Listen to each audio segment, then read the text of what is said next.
ഒരുപാട് കാലം കൊണ്ടുള്ള എൻ്റെ ഒരു ആഗ്രഹമാണ് അച്ഛനെക്കുറിച്ചൊരു കവിത എഴുതണം. ഇന്ന് ഞാനത് എഴുതി തീർത്തു. അത് ഫാദേഴ്സ് ഡേയുടെ അന്ന് എനിക്ക് അച്ഛനെ ചൊല്ലിക്കേൽപ്പിക്കണമെന്നായിരുന്നു ആഗ്രഹം. പക്ഷേ അതിന് ഇനിയിപ്പോൾ ഒരു 3-4 മാസം കൂടെ ഉണ്ടല്ലോ. അപ്പം അതുവരെ കാക്കാനുള്ളൊരു ക്ഷമ എനിക്കില്ലാത്തതുകൊണ്ട് ഇന്ന് ആ കവിത അച്ഛൻ്റെ മുന്നിൽ വെച്ച് ഞാൻ ചൊല്ലാൻ പോവാണ്. അച്ഛൻ.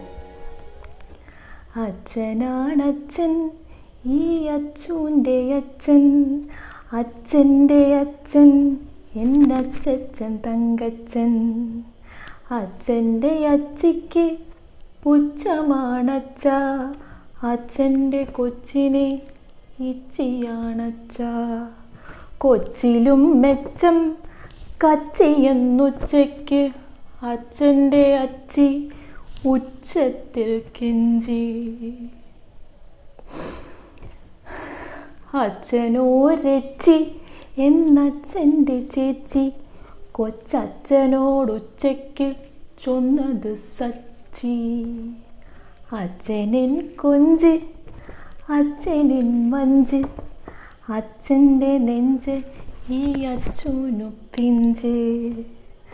അച്ഛനാൽ അച്ചപ്പം കൊച്ചിനായി ചുട്ടച്ഛൻ, കച്ചമ്പറും കൂട്ടി അച്ചപ്പൻ ഞാൻ കാച്ചി. അച്ഛൻ്റെ അച്ചപ്പം അച്ഛാ ഹേ അച്ഛാ, എങ്കിലും മെച്ചം അച്ഛൻ്റെ അച്ചാറ്. ഉഷേ, നിന്നോട് ഞാൻ അന്നേരം പറഞ്ഞതാ വീടിക്കകത്ത് വല്ല പായസം വെച്ച് കുടിക്കാവുന്നു. എനിക്കത് അന്നേരം അങ്ങോട്ട് കവഴ്ത്തി വെക്കത്തുള്ളൂ. അച്ഛനും പുച്ഛം.